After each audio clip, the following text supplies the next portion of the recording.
the publisher, founding publisher of Lost Tourist Press, and I've published all of the panel members, and Lost Tourist Press is the sponsor of this. So we'd like to thank the Montana Book Festival for having us here, this lovely space, and I'll get started.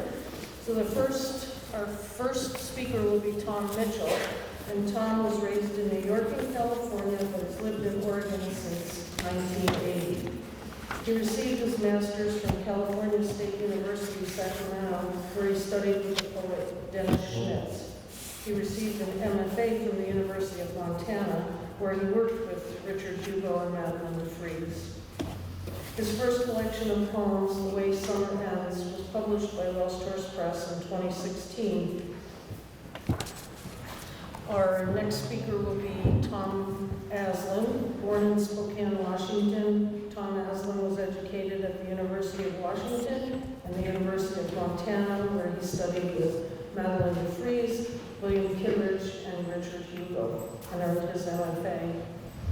In addition to this volume, Aslan has published a chapbook and a full-length collection, A Moon Over Wings, which was a finalist in 2009 for the Washington State Book Awards. Our next reader, David Axelrod, has published 8 collections of poems and a collection of nonfiction, Troubled Intimacies. He teaches at Eastern Oregon University, where he directs the Ars Poetica lecture series and edits, along with Joey Barone, the award-winning Basalt, a journal of fine and literary arts. In addition, he is the co-director of the EOU Low Residency MFA. He is currently at work on new collections of poems and essays, as well as editing a new edition of the poems of the late Walt Pavlich. And our final speaker will be Carolyn Wright. And Carolyn Wright's groundbreaking anthology, Raising Lily Ledbetter, Poets Occupy the Workspace, received 10 Pushcart Prize nominations and was a finalist in the Forward Review's Book of the Year Awards. She has 9 earlier poetry volumes, 5 books of poetry in translation from Spanish and Bengali, and a collection of essays, and has received Fulbright, NEA for Culture, and Seattle Arts Commission fellowships. She's just returned from the Instituto Sacatar in Brazil. So welcome to all of our panelists, and on to the show.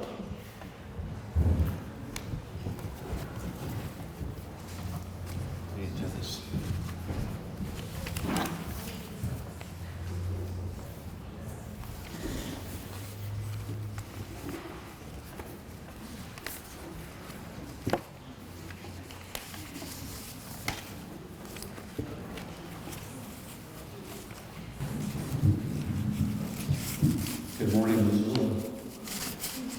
Yes, my name is Tom Mitchell, and it's a pleasure to be back here. My first visit was in 1977, when I was accepted in the MFA program. In a recent email I received from a colleague, she described her undergraduate days attending workshops with Dick Hugo and Madeline de Vries as a gift. I think it's important to let you know that what you will be listening to for the next hour or so will be more from the heart than from anything else. We are not authorities on Richard Hugo and Madeline de Vries, nor are we critics. We are simply 4 poets ready to share our individual perspectives on how we feel these 2 great teachers and poets have affected us, and how their gifts still have relevancy today. In some ways, Madeline and Dick seem like opposites. Madeline with her parochial background as a nun, and Dick with his history as a World War II bomber pilot and then working with his hands at Boeing Corporation. Madeline with her careful Baroque style and wordage. Dick with his bold and sweeping statements, his attention to the vacant spaces only to be found in Montana. I've heard some people say that perhaps for this reason they actually complemented each other and created a balance in the writing department. A closer inspection of their writing shows many similarities, especially in their mastery of craft and their distinctive voices. Perhaps it wouldn't be too much of a stretch to imagine them collaborating to a degree on early drafts. I remember my first office visit with Madeline. I was green and eager to impress her. I walked in with a stack of books under my arm and she remarked, "What's that?" And I explained that they were volumes based on form and prosody. To which she replied, "Well, I guess that works for some people. Why don't you sit down so we can begin the process of working with poetry?" Madeline was like that, witty, exact, and to the point. She also had a wonderful smile and a great sense of humor. Considering the hundreds of students Madeline and Dick worked with over their years in Montana and elsewhere, and the countless others who gravitated toward their work, you don't need to look too far to discover contemporary American poets who have been influenced by their writing. I've chosen the writings of Patricia Clark and Robert Wrigley. That seem to be good examples. One of Madeline's poems that I greatly admire and that exemplifies her deftness of language, delicate imagery, and mastery of tone is entitled Extended Outlook, and it comes from her book, When Sky Lets Go.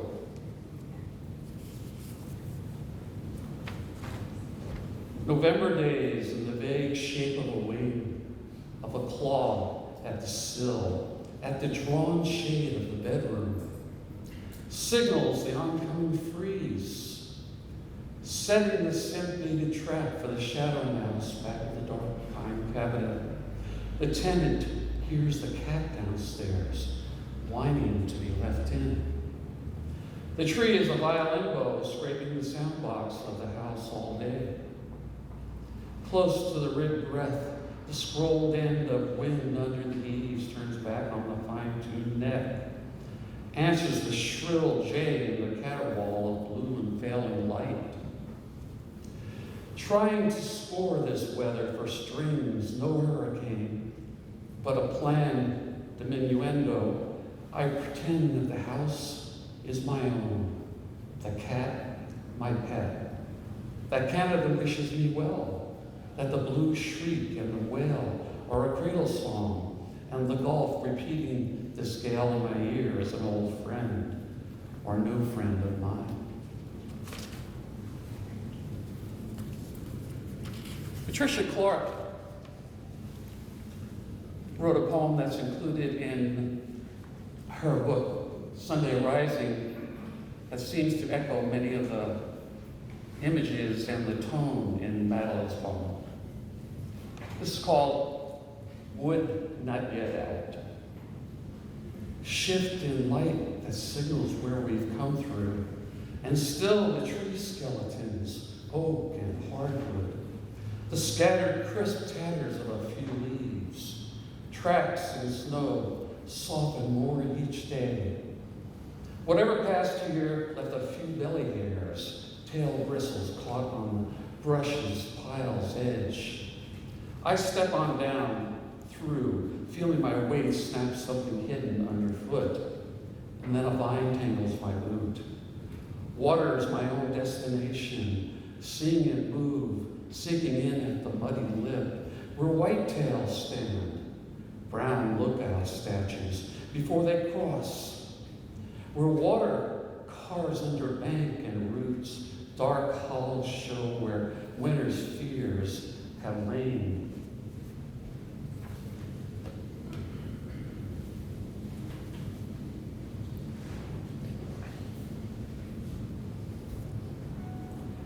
The poet Rick Newby remarks in his review of Richard Hugo's chapbook, this was in Cutbank 5, "Rain 5 days and I love it. Hugo's writing is filled with the inevitability of hope, the yearning of substance for value. Discovery of cancer, a broken back, our inability to pass our final exam. I guess the rain is finally getting me down. What matter? I plan to spend my life dependent on moon and the tide is coming, creeping over the rocks, washing the remains of crippled fish back deep to the source, renewing the driftwood supply and the promise of an all-night fire on the beach, stars and dreams of girls. And that's as rich as I'll ever get. We are called human. Ciao, Dick. Hugo's vision and language eclipsed that of any other poet. Surely he had his own unique way of looking at the world. I recall walking with him in my early days at U of M. It was winter and most of the students had already left the workshop held in an older classroom that once was across from the clock tower. I can't remember exactly what we were talking about, but I do remember him stopping midstream and uttering in his deep voice, "Look, Mitchell, it's a goddamn bridal." And I could see how the snowy landscape looked exactly like one of the Flemish artist's paintings, with small groups of students huddled in the distance and so many dark footprints trailing across the expanse of white snow. And then he ambled off in his oversized overcoat, tails flapping in the wind. No one poem can be completely representative of the poet's writing. I agree with William Wright that Robert Wrigley's beautiful textured Being a Lake serves as a great prelude to Richard Hugo's early poem, Underwater Autumn. So here's Robert Wrigley's Being a Lake. He has never dreamed of being a lake in the high mountains, and he wonders why. Surely there could be no better in the way of dreamy aspirations, to be clear and cold and swum through by trout, to allow the sunlight far into your depths, to have depths no one will ever visit, to be sealing by ice and many feet of snow in winter, to shine pure blue into the pure blue of the sky, to show the stars to be drunk by wild animals, and to admit an occasional human who, because of the memory of having been there, might dream of being there, being not a visitor, but a dreamer, dreaming a lake is what he always wanted to be.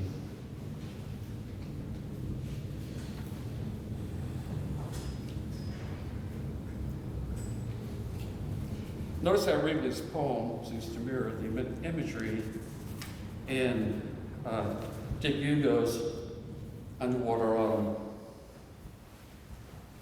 Now the summer perch flips twice and glides a lateral fathom at the first cold rain. The surf is near to silver from a frosty hill. Along the weed and grain of log, he slides his tail. Nervously the trout, his stream-toned heart locked in the lake, his poise and nerve disgraced above the stirring catfish, curves in bluegill dreams, and curves beyond the sudden thrust of bass. Surf is calm, and calm act masks the detonating fear, the moving crayfish claw, the stare of sunfish hovering above the cloud-stained sand, a sucker nudging cans, the grinning mascaroon. How do carp resolve the eel and terror here? They face so many times this brown rib fall of leaves, predicting weather foreign as a shark or prawn, and floating still above them in the paling sun.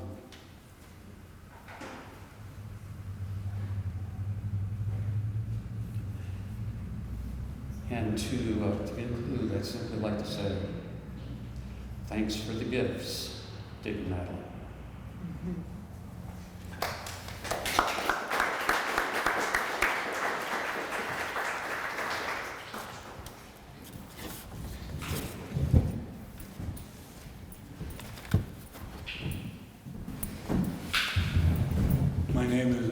name is Tom Haslin.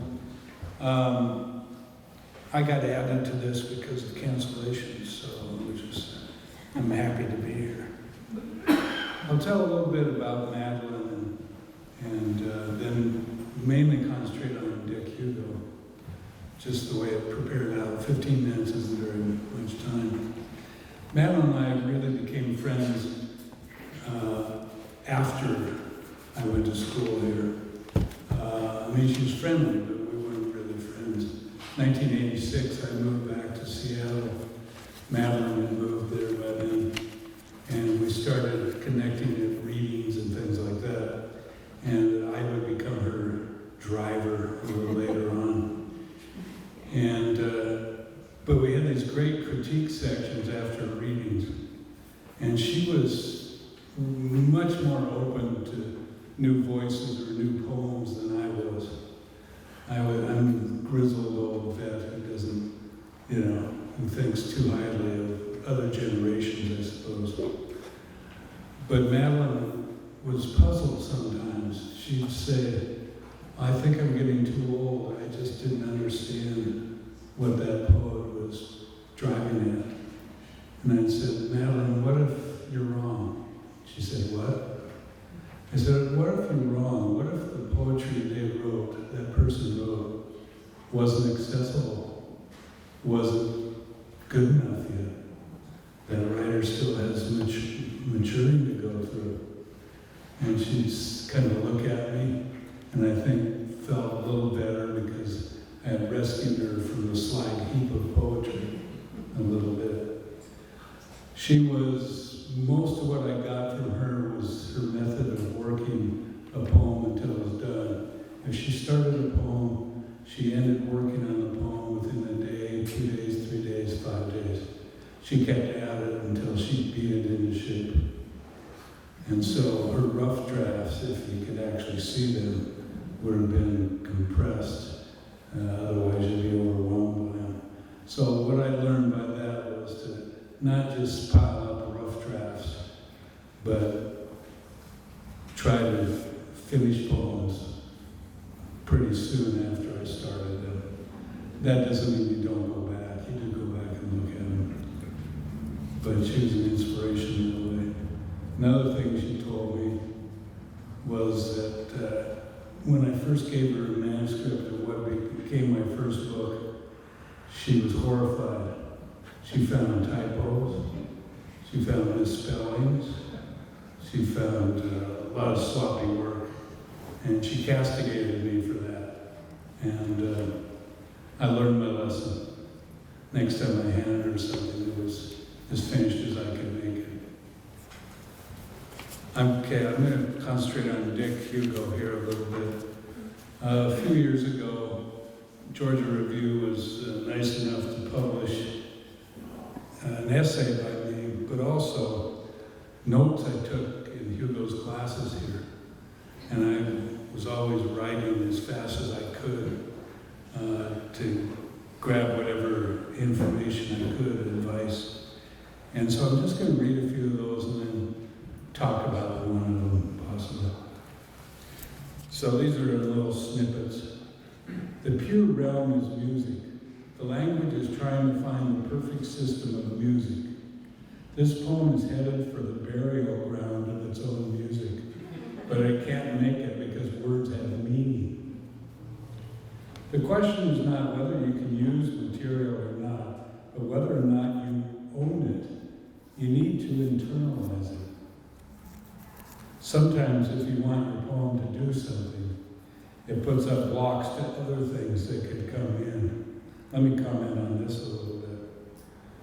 I remember early on I wrote 5 poems once in high school.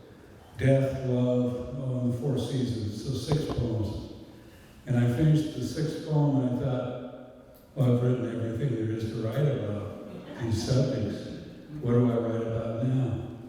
Of course, the rest of my life I've written about those subjects in different poems.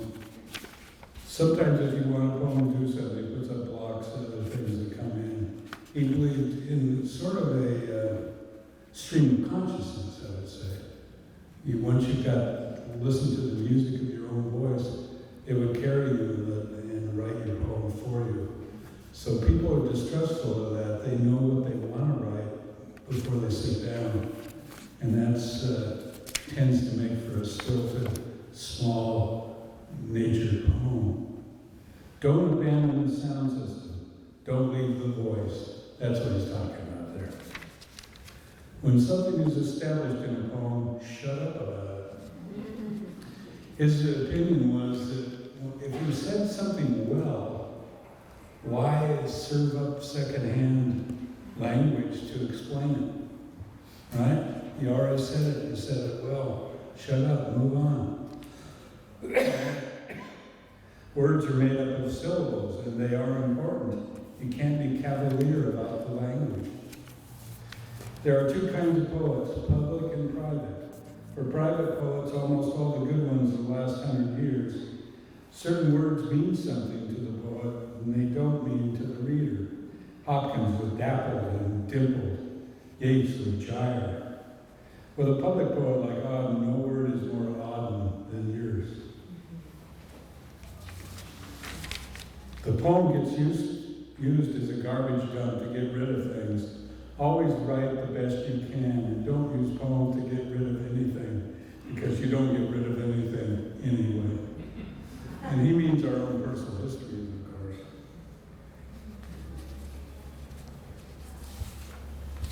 With a poem, first you decide if you like it, then you check to see what it means. Sometimes we write something and it's missing something, maybe a key word or something. If you read them out loud to yourself and hear your voice, it can plug the hole sometimes. Well, Dylan Thomas, when he really wanted to get wild, he got strict with himself. Better to take an overstance or hammy stance than none at all. Actors aren't worth a shit unless they have this. Don't be afraid to be a bit of a poser, even if others make fun of you. This is one of the problems with modern poetry. You should pose, forget good taste. Give in to tasteless things. John Barrymore, famous actor. Someone did a study once on artists. The only thing they had in common was that when they were very small, they felt different from others. Isn't that interesting? The experience that gives you the impulse for the poem isn't as important as the poem when you're writing. You shouldn't know what you want to say. Not even crazy people can write in meaningless sequences. Yeats, this is an important thing he says here. His great genius, William Butler Yeats, was that he was willing to spend 6 hours on a line, chant it over and over. What he's saying there is he's chanting his lines to himself, right? In the rewriting process. And Yeats worked really hard on rewriting. The language in human relations is the weakest. The conversation between lovers is uninteresting. Generally, you can say this about art: love is a lousy subject. The relationship you have with a human being may take away from the relationship you have with words. An example was, once someone turned something in, and, we held each other in our arms forever, in love, a line like that.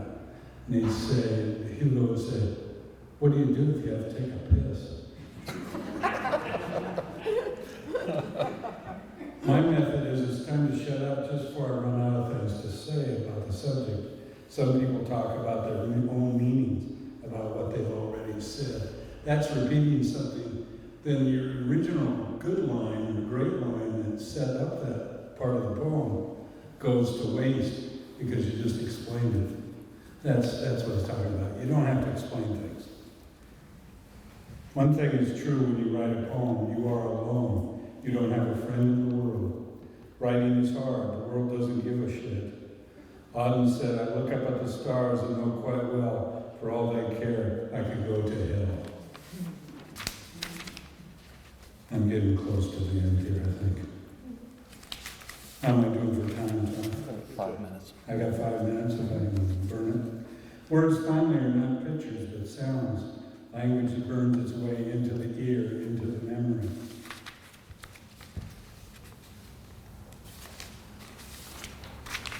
The adhesive force is the tone of the voice, the half rhymes.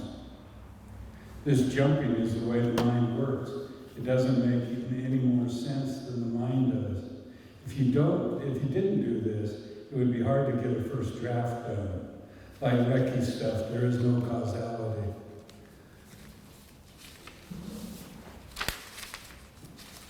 Okay, we're going to wrap it up here a little bit. The one thing that Hugo would emphasize in class was that students shouldn't imitate each other, because the example isn't good enough. It's simply, it isn't good enough yet. It takes time, less time with some people than with others. It took more time for me to find my voice.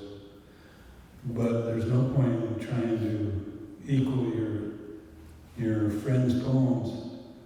It's better to aim higher than that. Why not aim for Yeats, Auden, Hugo, De Vries? Because if you fall a bit short, you made a pretty big leap. That's all I got.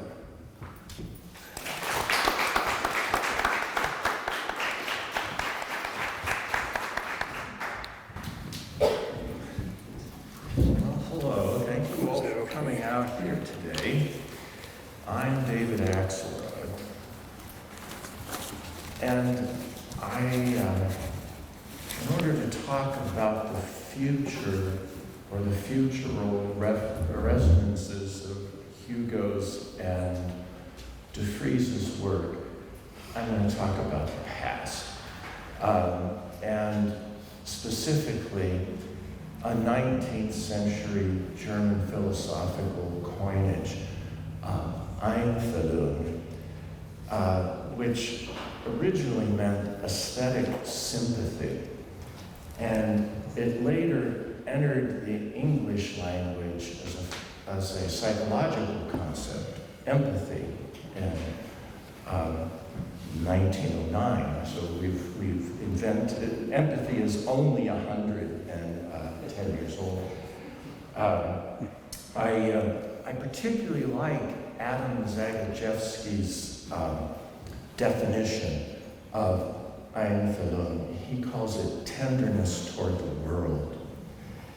And he quotes Zbigniew Herbert as an exemplar of that practice. Don't be surprised, Herbert writes, that we can't describe the world. We just speak to things tenderly by name, which is very lovely, and I think is a fine description of what poetic practice is like. This poetry as a whispered prayer to life, to things. And in Madeline De Vries's work, that was a life coherent and whole, not divided, as Richard Howard said years ago in the introduction to When the Sky Lets Go, in which he separated her poetry from her religious practice. And she herself said, why am I engineered to pray aloud to myself? And they're just pretty much describing her, the very act of saying a poem. We live and are going to continue living in an era of mass extinction.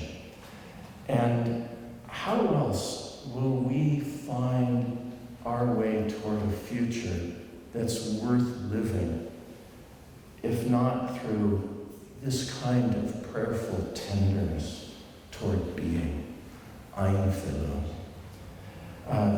In these terms, you might already start to sense how Richard Hugo is sometimes at a disadvantage. Certainly as a young man in my late teens, when I read Hugo's work for the first time, I felt enormous empathy for the persona he brought to the page. But that persona was perfect for my 19-year-old self. It was confessional, it was self-sabotaging, it was full of rage and sexual insecurity. And it often had the effect, I thought, of muting the possibility for tenderness toward being. He certainly aspired to that, but he struggled. And that distracted effect didn't show any sign of quelling in his work until very late in his life. And it was a short life. And you see it in a poem like Making Certain It Goes On. He even uses the pronoun we in that poem, which is a remarkable advance. And he evokes community and continuity in that poem. But time had already run out. But it's just, he gets there right at the end of his life. The longer trajectory of Madeline de Vries's life, however, allowed for greater opportunity to evolve as an artist whose work is particularly rich in the expression of Einfühlung. The sources of that sensibility are many and rich in her work, but she clues us in on one of the undying struggles, or underlying struggles. In the last couple of weeks, you'll see it's one of the undying struggles. We've had a belly full of it. She faced in order to achieve this tenderness toward being. In her essay, Figures in the Looking Glass, Gender Bias and the Talented Woman, de Vries cites Virginia Woolf's own struggle to detach herself from patriarchy so as to become idiosyncratically herself as an artist. And it's this detachment, I think, from the prerogatives of triumphal American post-war masculinities that Hugo was really pretty ill-equipped to achieve, and he struggled with. You read his poem To Women, or the truly nuts poem, Letter to Sister Madeline, as examples of his struggle. But de Vries's work is often very clear about this effort to free yourself from imposed hierarchies that would delimit the fullness of her own and others' idiosyncratic being. And I'm going to give you an example. She's 65 years old in this poem, but you can find other examples earlier in her work, but we only have a very limited amount of time. This is a poem called In the Locker Room. In the locker room, I surprised the women dressed in their bodies, in breasts, knees, eyebrows, pubic hair. Excitable children appear to accept them, pitted and fat, dazzling and golden. The women drowse under the shower, a preview of bodies that children try on with their eyes. At 65, I am less than a child whose mother walked fearfully clothed, afraid of the water. My grip on the towel gives me away. I move into the pool, suitably over my head, past my mother's responsible daughter. Later, wild to learn, I practice standing alone, only my underpants on, under the gun of the hairdryer. A queen-sized woman sweetly accosts me, recommends more clothes. Someone has pointed out a peekaboo crack in the men's locker room. What a shame, she intones. Such a nice, clean club. I loiter in my underwear, worn out with surveillance. What we don't know won't hurt us. Oh, but it deprives us. These ravenous mermaids, stripped to their scales, swim from the framed reproductions, pale and diaphanous, planes engineered for unmistakable languor. Something has changed in the changing room, where we step out of lingerie meant for the fainting couch and bring on the body in person. A poem to Cuba would never write. And so, but you know, there's tenderness here, both literal and metaphorical. There is, as in all of her work, this light irony, this light touch that she brings.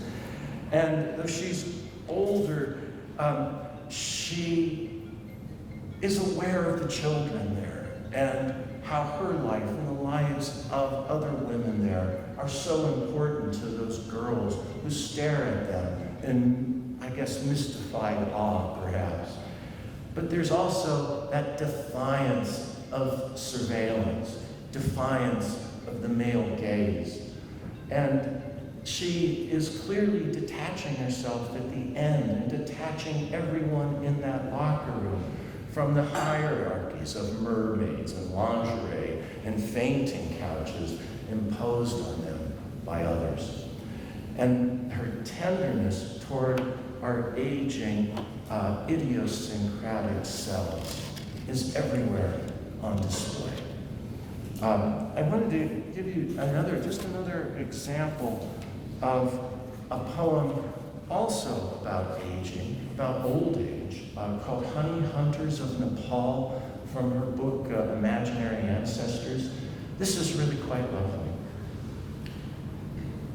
There are big game bees. When I'm after something sweet, I want to make the most of it. Thousands of miles from Nepal, I'm on the level summer deck behind my house. It's happy hour. I'm wearing nasturtium colors, oleander perfume, powder. Seductive as a flower, I study the wings on my wine glass. I am haloed with bees and beatitudes. 9 hunters of honey in Nepal, Mani Lal their head.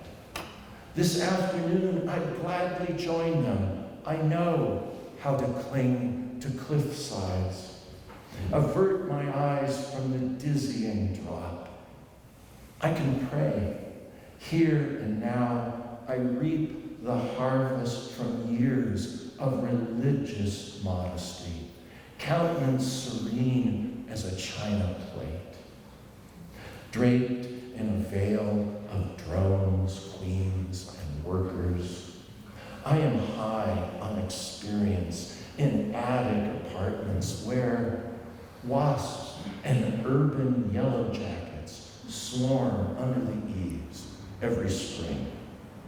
Imaginary beekeeper, I will not be checked by the actual, will hold onto my thin rope more surely than Sylvia Plath. Step, step, bamboo, setting my foot on the fiber ladder like Jacob's dream angels ascending, descending. These flights of euphoria visit me rarely now that I'm older than Mani Lal. I just love that poem. It has that same light self-irony as the last poem. The music in that poem is such a finely tuned ear to the English language. We can praise Dick's language, but her language is nuanced and subtle and lovely. It's like chamber music. And the poem is, as she even says in the middle, a whispered prayer of the self and the bees. And the same playful kinds of nimble nuances about the self-aging, but idiosyncratically the self, fully alive in the world. So I want to finish with just a last one. I passed out some back issues of Basalt Hill. Jody Varon and I had the privilege of publishing 3 of Madeline's last poems. And I just want to finish with one of them called Pre-Need Planning. I imagine some of the older people here know exactly what I'm talking about, but it'll be clear enough to everyone as we go on. This is a poet in her 90s, when Tom Aslan was her driver. Caught up in details, bills for burning my bones, and delivering ashes, cost of an urn for the ashes, and a place to keep them. I lament this long distance dying. Why must I choose memorial music when the melody in my ear is today? There's a will to be made and revised many times, not to mention executors, literary and other, survivors to notify, instructions for letting me go when it's time. Barely 12 years, my life's expectancy, mine fully engaged with the present. I'm trying to prune my possessions, having little luck. On my daily walk, 2 rows of sumac bushes on fire arc through the schoolyard. Their red reminds me of sanctuary lamps. Is this the shade Moses shrank from, God and a burning bush? The upward rush of light on de la Tour Magdalene's red dresses. That color almost makes up for the iron gate, always ajar, hazard to someone like me. I slam the gate shut each time I pass. Were you born in a barn? My mother would say. Please, close the door. I'm trying to keep my own door open in the shadow of trees and vines, clematis, peonies, snowballs, wisteria, thick stems and trunks outpacing time. They make me resist the 3rd act and the curtain call. Every seedling I plant sprouts a wind-driven dance of survival. And I really love that. I'm trying to keep mother's voice. Close the damn door. You're born in a barn. Well, let's keep the door open. And I think that is a kind of tender gesture to everyone in the world we live in now. But we might all find survival easier if we could learn to keep the door open rather than always slamming it shut. And that is what I think I hear in Madeline's poems and will be resonant for years to come. Thank you very much.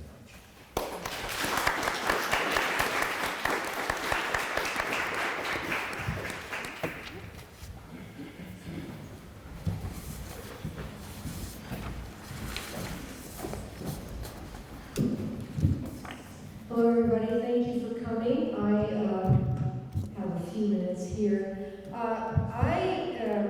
was really fortunate to be able to study with both Madeline and de Hugo, Madeline de Vries and de Hugo, not in any writing program, but at conferences. And I'll tell you just a little bit about my own interaction with them and then read a little bit. I first met Madeline when I was an undergraduate at institution of higher learning. I was not raised Catholic, so going to that school was a sort of an immersion in a whole other sort of subculture that I was, learning about. So the poet who came to read that time was a diminutive nun named Sister Mary Gilbert. She was about as tall as I am, very small, but very quietly powerful person. And I was encouraged just by hearing her read, thinking, I'm just this girl, in the 60s, the women's movement has just started, but here's a woman who's small like me, and she's a nun, and if she can write this wonderfully witty poetry, well, then maybe I can also. Well, many years passed, and then I was encouraged through various ways and sundry to go into creative writing, and I went to Syracuse University, and on one of my trips on the Greyhound bus, back and forth between Seattle and Syracuse, I met a friend on the bus and who invited me to stay in Missoula with her, and she had been an English major and had studied with Dick Hugo. So she invited me to go to the English department that morning, and we went, and there was Dick Hugo. And he was sitting there going, oh shit, where's my coffee cup? Who's got my goddamn coffee cup? And there was this quiet, diminutive woman by him, near him, who came into the office and quietly suggested to him that his coffee mug was right over there. Oh, thanks, Madeline, that's really great. I can't do his voice, but he had this kind of gruff, growly, but kindness under the gruff and growly voice. So I was privileged to see both of them in the same room at that point. Later on, I was able to study with him at a writers' conference where I gleaned 3 pieces of wisdom that have stood with me from his teaching throughout all these years. And we were fortunate to hear Tom Aslan read from his notes and give some of Dick's wisdom gained from his own work. One thing he always said that I heard him say was, keep your shit detectors on. And I think sometimes he said, keep your crap detectors on. Same thing. Basically, be suspicious, be aware of phoniness or pretension in poetry. And boy, he might have been interested to hear certain events on Capitol Hill yesterday. But anyway, he was very much interested in absolute genuineness and authenticity in poetry. Another thing he said was, hit it once and get the hell out. Basically, say something and don't explain it. Don't explain. Allow it to stand on its own. And then the other thing that struck me again for its wit and brevity was he would always say, in poetry there's the truth and there's the music. And if you've read his work, which has such incredible, it has a very iambic pentameter drive to it. And so he was very, even though his work has a lot of imagery in it, it's very driven by those iambic pentameter, really relentlessly forward-moving lines. So he would say, if the truth doesn't fit the music, lie. And so I very much appreciated those bits of wisdom from him. I don't really have time here to read much, but I think I'll read a couple of lines just from the poem, one of the poems that you probably know quite well. This may be his best known poem. You can hear the drive in this. It's called Degrees of Gray in Phillipsburg.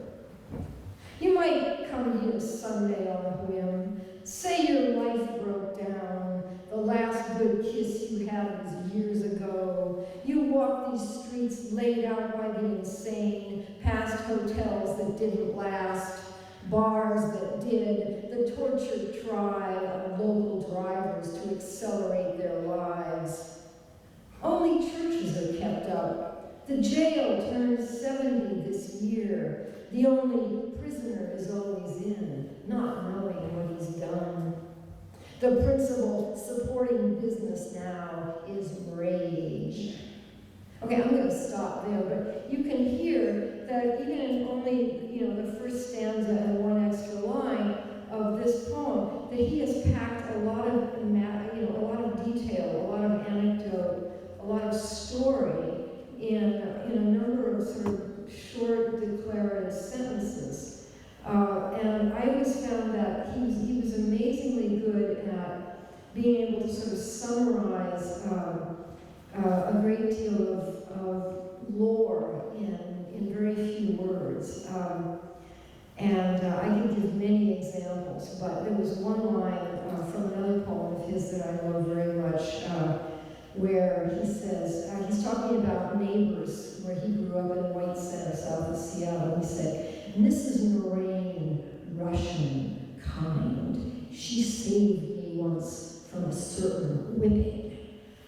So you get a whole story behind that one sentence. So I was very sad when I heard in October of 1982 that Dick Huber had died. In fact, I was teaching then in some little college that should remain nameless in Missouri, and I heard it on public radio, and I put my head down on my desk and I just cried, because he was a man who had a big heart, he had a lot of insecurity, he had a drinking problem. When you were in his presence, I may have shortened my life by a year or two because he smoked nonstop back in those days. And,